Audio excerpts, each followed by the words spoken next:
ইমানদারদেরকে আল্লাহর বান্দা হিসেবে অভিহিত করা যেতে পারে, ইমানদারদেরকে শুধুমাত্র ইমানদার হিসেবে অভিহিত করা যায়, আল্লাযীনা আমানু আমাদেরকে মুসলিম বলে অভিহিত করা যায়। আমাদের অনেক উপাধি রয়েছে, আর এই সকল উপাধির মধ্যে আল্লাহ এই সূরাতে বিশেষ এবং অনন্য একটা উপাধি বাছাই করেছেন, সেটা হলো ইবাদুর রহমান। আর এটা কিছু ইঙ্গিত প্রকাশ করছে। প্রথমত, ব্যাকরণগত দৃষ্টিকোণ থেকে ইবাদুর রহমান শব্দ দুটিকে আরবিতে বলা হয় ইদাফা। সরল ভাষায় এর অর্থ হলো দুইটি শব্দ একে অপরের সাথে সম্বন্ধযুক্ত। ব্যাকরণগতভাবে দুইটি শব্দ যা একে অপরের সাথে একীভূত হয়ে আছে। আর ব্যাকরণগতভাবে বলা যায় যে মুদাফ এবং মুদাফ ইলাইহির মাঝে কোনো কিছু আসার সুযোগ নেই, তারা অবিচ্ছেদ্য। আল্লাহ এখানে বলতে পারতেন ইবাদুন লির রহমান, আর রহমানের প্রতি নিবেদিত বান্দারা। কিন্তু যেহেতু এই দুইটি শব্দ একে অপরের সাথে এভাবে একীভূত হয়ে আছে, এই বিষয়টি থেকে কিছু তাফসীরকারক অনুপ্রাণিত হয়ে এই মত ব্যক্ত করেছেন যে এটা কিছু মানুষের সাথে আল্লাহর খুবই নিকট সম্পর্ক বর্ণনা করছে। আর অবশ্যই আল্লাহর নামগুলোর প্রত্যেকটিরই নির্দিষ্ট অর্থ রয়েছে, এগুলো আমাদের যে কারো জন্য নির্দিষ্ট আবেগ অনুভূতি সৃষ্টি করে।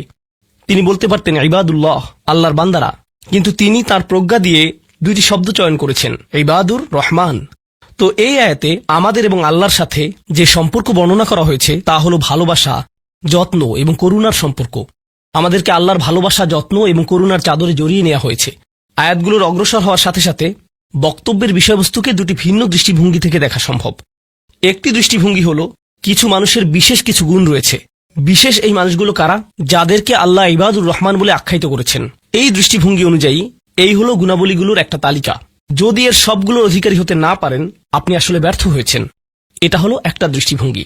তো আমাদের যে কারো জন্য আমরা যদি প্রথম দৃষ্টিভঙ্গির দিকে লক্ষ্য করি, তখন বলবো আমি তো তাহলে অকৃতকার্য হয়ে গেলাম। কিন্তু এটাকে দেখার আরেকটা পরিষ্কার দৃষ্টিভঙ্গি রয়েছে, আর সেটা হলো এই প্রত্যেকটি হলো পৃথক শ্রেণীর মানুষের জন্য। তাদের প্রত্যেকেই হলেন পৃথক শ্রেণীর মানুষ। তাদের মধ্যে সাদৃশ্যপূর্ণ বৈশিষ্ট্য হলো তারা সকলেই ইমানদার। কিন্তু এক্ষেত্রে একটা বিষয় হলো, আর এই ধারণাটি আমি সূচনায় আপনাদেরকে বলবো, আমরা সকলে একরকম নই। যেমন আজকের জুমার পর এক নারীর সাথে আমার সাক্ষাৎ হয়েছে। তিনি আমার কাছে এসে বললেন আমি প্রতিদিন 3 ঘন্টা ধরে তাহাজ্জুদের নামাজ পড়ি। আক্ষরিকভাবে এটাই তিনি আমাকে জিজ্ঞেস করেছিলেন, এটা কি ঠিক আছে? আর আমি বলেছিলাম আপনাকে এজন্য পুরস্কৃত করা উচিত, কারণ অনেকের জন্য নিয়মিত 5 মিনিট তাহাজ্জুদ পড়াও অসম্ভব। কখনো কখনো মানুষের জন্য সময় মতো ফজরের নামাজে ওঠাও অত্যন্ত কঠিন হয়ে যায়। আর এই নারী 3 ঘন্টা নামাজ পড়ছেন। আমি বললাম কিসের কারণে আপনি এটা করতে পারছেন? তিনি বললেন কি করব, আমি টিভি দেখব? তার চেয়ে বরং আল্লাহর সাথে কথা বলে সময় কাটাই। এটাই তিনি আমাকে বলেছেন। আমি সম্মানিত বোধ করছি যে তিনি আমার কাছে এসে প্রশ্নটি করেছেন। আমার উচিত ছিল তার কাছ থেকে পরামর্শ নেয়া, এমন মানুষের কাছ থেকে যারা আল্লাহর নৈকট্যপ্রাপ্ত। আমি যা বলতে চাচ্ছি তা হলো আমরা সকলে একরকম নই। তিনি যা করেছেন আমি তা করতে পারবো না। আমি সত্য কথা বলছি, এই নারী যা করেন আমি তা করতে সক্ষম নই। আর আমি তার এই যোগ্যতার প্রতি সম্মান জানাই। আল্লাহ এই অভ্যাস বজায় রাখতে তাকে দৃঢ়তা দান করুন। কিন্তু আমরা তো জানি এমন মানুষ রয়েছেন যারা অন্যদেরকে সাহায্য করার ক্ষেত্রে অসাধারণ। তাদের যোগ্যতা, তাদের পারদর্শিতা হলো অন্য মানুষকে সাহায্য করা। আরেক ধরনের মানুষ রয়েছে যাদের এই গুণটি রয়েছে যে যখন তারা মানুষের চারপাশে থাকেন, মানুষ ভালো অনুভব করে। এটাই তাদের যোগ্যতা। আপনি শুধু তাদের কাছে যাবেন, যদি তারা কোনো কথা নাও বলেন, আপনি শুধু তাদের সাথে সময় কাটাবেন, তখন নিজের ভেতর একটা প্রশান্তি অনুভব করবেন, শান্তি অনুভব করবেন। আল্লাহ আমাদের সকলকে বিচিত্র যোগ্যতা দিয়েছেন। এই অনুচ্ছেদের ব্যাপারে এই বিষয়টাই আমার কাছে অনেক বেশি বিশ্বাসযোগ্য মনে হয় যে এটা বিভিন্ন ইমানদারদের জন্য বিভিন্ন বিচিত্র গুণাবলীর উল্লেখ করেছে। ইমানদারদের একটি শ্রেণীর বিশেষ এক ধরনের গুণাবলী রয়েছে, ইমানদারদের অন্য একটি শ্রেণীর অন্য ধরনের গুণাবলী রয়েছে, সেটা তাদেরকে বিশেষ বৈশিষ্ট্যমণ্ডিত করে। আর আমরা যখন এই আয়াতগুলোতে অগ্রসর হব, আপনি হয়তো দেখবেন যে প্রথমটি আমার সাথে মিলছে না। আমি আশা করছি যে কমপক্ষে একটি গুণের অধিকারী হব। আপনি হয়তো একের অধিক গুণের সাথে মিল খুঁজে পাবেন, আর সেটাও আপনাকে ইবাদুর রহমান হিসেবে অন্তর্ভুক্ত করবে। এখানে প্রথম গুণটি চমৎকার। হয়তো ভাবতে পারেন যে আল্লাহ তাআলা হয়তো সবচেয়ে নৈকট্যপ্রাপ্ত বান্দাদের দিয়ে শুরু করবেন, যাদেরকে তিনি সবচেয়ে ভালোবাসেন। হয়তো তিনি তাদেরকে দিয়ে শুরু করবেন যারা সবচেয়ে বেশি নামাজ পড়ে, যারা তার উপাসনা সবচেয়ে বেশি করে, যারা আল্লাহর প্রতি আধ্যাত্মিক ধ্যানে সবচেয়ে মগ্ন। কিন্তু আল্লাহ কি দিয়ে শুরু করলেন? তিনি বললেন আল্লাযীনা ইয়ামশুনা আলাল আরদি হাওনা। অবিশ্বাস্য রকম করুণাময় সত্তার বান্দারা, এই বিশেষ মানুষগুলো হলো তারা যারা বিনম্রতার সাথে পৃথিবীতে চলাফেরা করে। আল্লাযীনা ইয়ামশুনা আলাল আরদি হাওনা। সামনে এগুনোর আগে এটা দিয়ে কি বোঝাচ্ছে তা আমাদেরকে উপলব্ধি করতে হবে। এর অর্থ এটা না যে আপনি যখন রাস্তায় হাঁটবেন অর্ধেক রুকু করা অবস্থায় হাঁটবেন, এরকম ভাবে মাথা নিচু করে রাখবেন আর বলবেন যে আমি বিনয় প্রকাশ করছি। এটা বিনয় প্রকাশ করা নয়। আপনি সোজাভাবেই হাঁটবেন। আপনি মানুষের সাথে তাচ্ছিল্য সহ কথা বলবেন না। আর আলাল আরদি এই ধারণাটি হলো যেখানেই যান, হয়তো ঘরে থাকতে পারেন, হয়তো কাজে থাকতে পারেন, হয়তো শিক্ষা প্রতিষ্ঠানে থাকতে পারেন, হয়তো আপনার কর্মচারীদের সাথে কাজে আছেন, হয়তো আপনার নিয়োগদাতার সাথে কথা বলছেন, হয়তো কথা বলছেন শিশুদের সাথে, অথবা কথা বলছেন বড়দের সাথে, হয়তো আপনার বাবা মায়ের সাথে কথা বলছেন, হয়তো এটা অন্য কেউ, হয়তো এটা মুসলিম হতে পারে অথবা অমুসলিম। যখনই মানুষের সাথে কথা বলেন এক ধরনের বিনয় থাকতে হবে। যেভাবে আপনি তাদের সাথে কথা বলবেন, কাউকে মূল্যহীন বোধ করাবেন না আপনার কথার দ্বারা। যেভাবে তার দিকে তাকান, যেভাবে নিজেকে উপস্থাপন করেন, এটাই আল মাশি আলাল আরদি হাওনা, পৃথিবীর বুকে বিনয় সহকারে চলাফেরা করা, বিনম্রভাবে। আপনারা দেখবেন যে কোরআনে বিভিন্ন রকমের অহংকারের কথা এসেছে।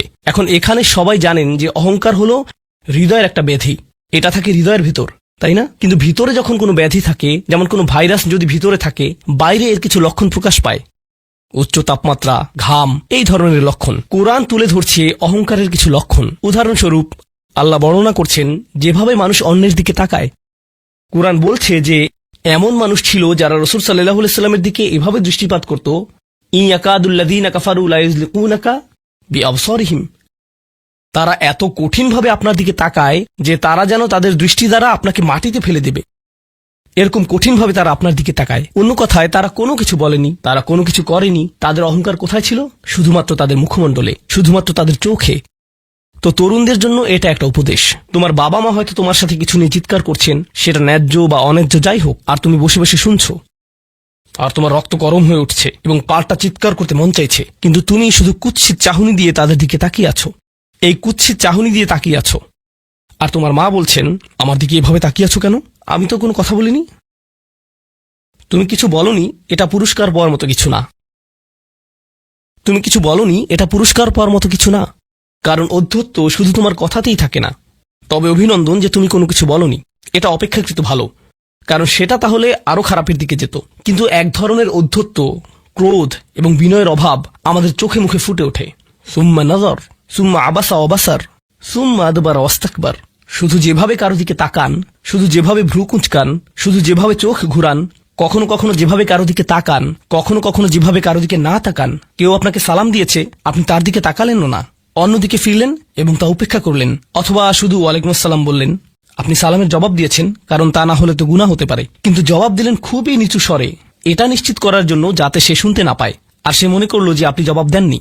এরকম যে আল্লাহ জানেন যে আমি জবাব দিয়েছি, কিন্তু আমি তাকে এটা জেনে পরিতৃপ্তি লাভ করতে দিব না যে আমি তার সালামের জবাব দিয়েছি। তো যখন সে এসে বলে যে ভাই, আমি তো আপনাকে সালাম দিয়েছি, আপনি জবাব দেননি, আমি তো জবাব দিয়েছি, এটাও হাউন এর অভাব। আল্লাযীনা ইয়ামশুনা আলাল আরদি হাওনা। মানুষের প্রতি বিনয়, শিশুদের প্রতি করুণা, বয়স্কদের প্রতি করুণা, এমন মানুষদের প্রতি করুণা যারা এর যোগ্য না। আর প্রসঙ্গক্রমে এর অর্থ এটা না যে আপনাকে অপমান করার সুযোগ আপনি মানুষকে করে দিবেন। এমন পরিস্থিতি আছে আমাদের পরিবারগুলোতে, আমাদের বন্ধুবান্ধবের মাঝে, আমাদের পরিসরে, যেখানে কিছু মানুষকে অবমাননাকর হিসেবে পাবেন। এমনটা ঘটে। আপনার পরিবারে এমন মানুষ রয়েছে, কখনো কখনো আপনার পিতামাতাও এরকম হতে পারেন। এটা খুবই কষ্টদায়ক বিষয়, এটা খুবই অন্যায্য বিষয়, আর আপনাকে এগুলো সবসময় শুনতে হয়, বারবার শুনতে হয়। শ্রোতাদের ভিতরে এমন নারী রয়েছেন যাদেরকে আমি দেখতে পাচ্ছি না, তারা পর্দার আড়ালে রয়েছেন, কিন্তু তারা যে অবস্থাতেই থাকেন, হয়তো শ্বশুরবাড়ির আত্মীয় অথবা ভাই বোন বা অন্য কারো কাছ থেকে তাদের কথা শুনতে হয়, আর তাদের এটা সব সময় শুনতে হয়, আর এগুলো শুনে তাদের রক্ত গরম হয়ে যায়। তখন কি করবেন? আপনাকে তখনও বিনয় ধরে রেখে যা করা শিখতে হবে তা হলো প্রথমত সেরকম পরিস্থিতি থেকে দূরে থাকবেন। যদি জানেন যে মেজাজের ভারসাম্য হারিয়ে ফেলবেন, তখন সেখান থেকে বেরিয়ে যান। এই মুহূর্তে আমি এই আলোচনায় অংশ নিতে পারবো না, দুঃখিত, আমি একটু হাঁটতে যাব। রাগে বিস্ফোরিত হয়ে যাওয়ার আগে এটা থেকে বেরিয়ে যান। এটাই প্রথমত এবং প্রধানত ইয়ামশুনা আলাল আরদি হাওনা। যুক্তিসঙ্গতভাবেই আয়াতটিতে এর সাথে যা সম্পর্কিত, ওয়া ইযা খাতাবাহুমুল জাহিলুনা ক্বালু সালামা, অল্প অল্প করে অবিশ্বাস্য কিছু শিক্ষা এখানে প্রদান করা হয়েছে। আরবি ভাষায় ইদা অর্থ যদি না, এর অর্থ যখন।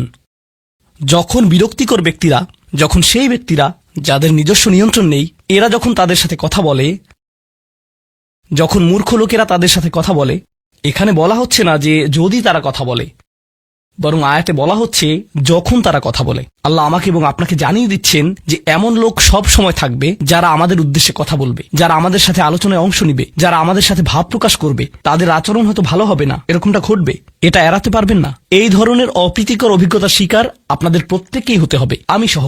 এমন লোক থাকবে যারা জাহেল। এখানে জাহেল অর্থ উপলব্ধি করুন। জাহেল অর্থ শুধুমাত্র মূর্খ না।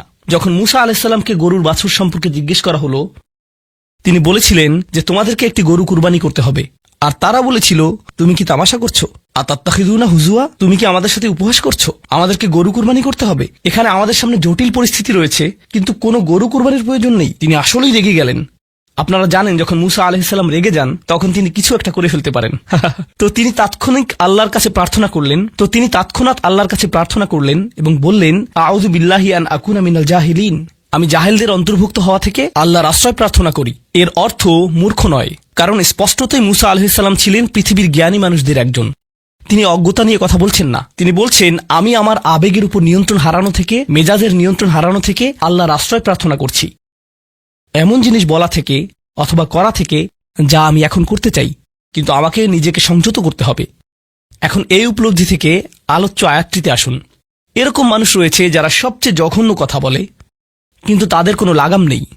কথাগুলো আপনার হৃদয় থেকে এসে মস্তিষ্ক হয়ে এরপর তা জিহ্বাতে যাওয়া উচিত, কিন্তু এই পথে কিছুটা লাগাম থাকতে হবে। আমার হয়তো এটা বলা উচিত না, আমি কিছু একটা অনুভব করছি, হয়তো গালি বের হয়ে যাবে, সেটা গলায় পৌঁছে গিয়েছে, কিন্তু সেটা আমার মুখ দিয়ে বেরিয়ে আসা উচিত না, আমার সেটা গিলে ফেলা উচিত। কিন্তু কিছু মানুষ রয়েছে, তাদের মাথায় যা আসে তাই বলে ফেলে। কারোর সাথে আপনার 6 মাস পরে দেখা হলো কোনো একটা পার্টিতে, ঈদের সময় অথবা অন্য কোথাও, হে আসসালামু আলাইকুম, আপনি তো মোটা হয়ে গেছেন, সবার সামনেই। এটা কেমন কথা? আপনি এটা মনে মনে আনতে পারেন আর নিজের মনে মনে মাশাআল্লাহ বলতে পারেন, কিন্তু সবার সামনে কেন আপনাকে এই কথা বলতে হবে? হেই, তুমি তো কয়েক বছর আগে পড়ালেখা ছেড়ে দিয়েছিলে, এখনো পাশ করনি, এখনো ফেল অবস্থাতেই আছো। মানুষ আপনাকে এরকম কথা বলে আর এটা আপনাকে রাগান্বিত করে। এই অবস্থায় কি করবেন? আল্লাহ বলেছেন, এটা আপনার মনের বিনয় প্রকাশের অংশ। এভাবেই আল্লাহ আমাদের বিনয় যাচাই করবেন। আর প্রসঙ্গক্রমে তারাই হয়ে থাকে আমাদের সবচেয়ে কাছের মানুষ, যার অর্থ আপনি এই ধরনের পরিস্থিতিতে বারবার বারবার বারবার পড়বেন। কিভাবে এটা থেকে বেরিয়ে আসবেন? আল্লাহ বলছেন, ওয়াইযা খাতাবাহুমুল জাহিলুনা ক্বালু সালামা। এটা দিয়ে কতিপয় জিনিস বোঝায়। আমি এখানে সেই কয়েকটি শিক্ষা নিয়ে আলোচনা করব। যখন এমনটা ঘটবে, আপনার তাৎক্ষণিক প্রতিক্রিয়া হবে শান্তি, ক্বালু সালামা। এটা দ্বারা বিদায় বোঝাতে পারে। আপনি বলবেন, সালাম, আমি আর এই আলোচনা চালিয়ে যেতে চাই না, আমি সম্মানজনকভাবে আপনাকে বিদায় জানাবো। ও দাঁড়ান, আমার তো একটা মিটিং আছে। এর বাকি অংশটুকু আপনি মনে মনে বলতে পারেন আল্লাহর সাথে দোয়া করার জন্য, কিন্তু এটা তার কাছে প্রকাশ করার প্রয়োজন নেই। শুধু বলুন যে আমার একটা মিটিং আছে, আর সেখান থেকে চলে আসুন, কারণ আপনি এটা নিতে পারবেন না। তারা সেখান থেকে বেরিয়ে আসে সম্মানজনকভাবে, এটা একটা অর্থ। যখন জঘন্য মানুষ আপনার কাছে আসে, বেরোবার পথ খুঁজে বের করবেন। কোরআন এই সূরাতে আরো পরে যা বলেছে যে মাররু কিরামা, সম্মানজনকভাবে তারা এটা অতিক্রম করে চলে যায়। কিছু কিছু মানুষ আছে যারা এমন কথা বলতে চায় যা আপনাকে রাগান্বিত করবে। তারা আসলে এটা করে মজা পায়। তারা কথা বলবে শুধু আপনাকে উত্তেজিত করার জন্য, আর তাদের কেউ কেউ জানে যে ঠিক কি বলতে হবে, কারণ তারা আপনার সাথে আগেও কথা বলেছে। আর তারা জানে যে কোন জিনিস আপনাকে রাগিয়ে তুলে, তাই তারা জানে যে কোন বাটনটি প্রেস করতে হবে আর কিভাবে আপনাকে বিরক্ত করতে হবে। আপনি বসে আছেন, আমি উত্তেজিত হব না, আমি উত্তেজিত হব না, আমি উত্তেজিত হব না, কিন্তু তার কথা শুনে আপনি বিশাল দানবে পরিণত হয়ে গেলেন, যার ফলে সব ধ্বংস হয়ে যাবে। আর সেই ক্ষেত্রে আপনাকে আগে এটা রোধ করতে হবে। আপনি এখানে কথা বলতে পারেন আর বলতে পারেন যে, দেখুন, আমি এই বিরোধ চাই না, আসুন শান্তিপূর্ণ সময় ব্যয় করি, আসুন এই বিষয়টা নিয়ে আজ আর কথা না বলি, এতে অনড় থাকুন। এটা দিয়েও ক্বালু সালামা বোঝায়। আমি আপনার সাথে ঝগড়া করতে চাই না, আমি শুধু চাই আলোচনাটা যাতে কুৎসিত পথে এগিয়ে না যায়। কখনো কখনো আমরা ভদ্রতা দেখাই, আর সেই সুযোগে মানুষ আমাদেরকে অসম্মানজনক কথা বলতে থাকে, এবং আত্মবিশ্বাসের সাথে মানুষকে জানিয়ে দিবেন যে তাদেরকে থামতে হবে, তারা সীমা ছাড়িয়ে যাচ্ছে। এটা সঠিক নয়, এমনটা করা সম্মানহীনতা নয়, শিষ্টাচার বহির্ভূত নয়। আপনি নিজের জন্য রুখে দাঁড়াতে পারেন, কিন্তু এটা শুধু মর্যাদাপূর্ণ উপায়ই করতে হবে, এমনভাবে যা শান্তিপূর্ণ। এছাড়াও সালামা শব্দটিকে অনেকেই অবস্থা হিসেবেও দেখেছেন। অন্য কথায়, যখন তারা জবাব দেয়, তারা পরিপূর্ণ শান্তিপূর্ণ অবস্থায় থাকে। এটা ভিন্ন একটা অর্থ। যখন জঘন্য মানুষের আপনার সাথে কথা বলে, তারা আপনাকে বিরক্ত করে, তারা রাগান্বিত করে, তারা মিথ্যার পর মিথ্যা, মিথ্যার পর মিথ্যা, মিথ্যার পর মিথ্যা বলে, আর আপনাকে সেখানে বসে এটা শুনতে হয় যেন এটা সত্য। আর তারা এটা অন্য মানুষের সামনে বলে, আর আপনি কোনো কারণ ছাড়াই ঝামেলায় পড়ে যান। যখন আপনি জবাব দেন, আপনার জবাব যাই হোক, জবাবটা শান্ত হওয়াটাই উত্তম। যখন জবাব দিবেন, আপনাকে শান্ত এবং পরিশীলিত হতে হবে। এটাই ক্বালু সালামা। আর যারা জীবনে এটা ধারণ করতে পারে, তারা আল্লাহর কাছে বিশেষ মানুষ, ইবাদুর রহমান। অন্য কথায়, এই অনুপ্রেরণাটিকে আমাদের মনে রাখতে হবে। সেই রকম সময়ে যেই ব্যক্তির সাথে আপনি কথা বলছেন, সে এর যোগ্য না, বরং সে হয়তো চপটাঘাত পাওয়ার যোগ্য। আপনাদের কেউ কেউ হয়তো প্রতিউত্তর দেয়ায় খুবই পারদর্শী, কেউ হয়তো আপনাকে বিদ্রুপাত্মক কিছু বলছে, আপনি তাকে কথা দিয়ে পিষে ফেলতে পারবেন। ও মাই গড, আপনার মাথায় যে জবাবগুলো আসে, তালিকা করা একাধিক জবাব, আমি কি এ বি সি বলবো নাকি উপরের সবগুলো একসাথে বলবো, আপনার মাথায় এটা চলছে। আর সেই মুহূর্তে যখন আপনি বিরত হওয়ার সিদ্ধান্ত নেন, কঠিনভাবে না বলার, প্রতিক্রিয়া না দেখানোর, শান্ত থাকার সেই শক্তি অর্জনের জন্য আপনার আর আমার অনুপ্রেরণা যা হবে তা হলো, আমি ইবাদুর রহমানের মধ্যে শামিল হতে চাই। আমি ভুলে যাব যে আমি এই অপ্রীতিকর কথোপকথনে রয়েছি, কারণ এখনই আমি আল্লাহর সংস্পর্শে রয়েছি, আর তার বিশেষ রহমত আমার উপর বর্ষিত হচ্ছে। সেই জন্যই তিনি আমাকে এই পরিস্থিতিতে ফেলেছেন, যাতে আমি তার নৈকট্য অর্জন করতে পারি। এটা আসলে একটা আশীর্বাদ। এই অপ্রীতিকর সঙ্গগুলো আসলে একটা আশীর্বাদ, যাতে আমি তার নৈকট্য পেতে পারি। সুবহানাল্লাহ। ওয়াইবাদুর রহমানিল্লাযীনা ইয়ামশুনা আলাল আরদি হাওনা ওয়া ইযা খাতাবাহুমুল জাহিলুনা ক্বালু সালামা। লক্ষ্য করুন এরপর আল্লাহ কি বলছেন। দ্বিতীয় শ্রেণীর মানুষেরা, তাদের বিশেষ গুণটি বর্ণিত হচ্ছে। প্রসঙ্গক্রমে এর অর্থ এটা না যে তারা অন্য কিছু করে না, যেমন তারা নামাজ পড়ে না, তারা হালাল খাবার গ্রহণ করে না। এগুলো তো থাকতেই হবে, তারা তো ইতিমধ্যে ইবাদ। এগুলো হলো ইবাদ হওয়ার বাইরের অতিরিক্ত গুণাবলী। দ্বিতীয় মহান গুণটি কি? দ্বিতীয় শ্রেণীর এই মানুষেরা যারা আল্লাহর কাছে প্রিয়, কোন জিনিসটা তাদের বিশেষ মানুষে পরিণত করেছে?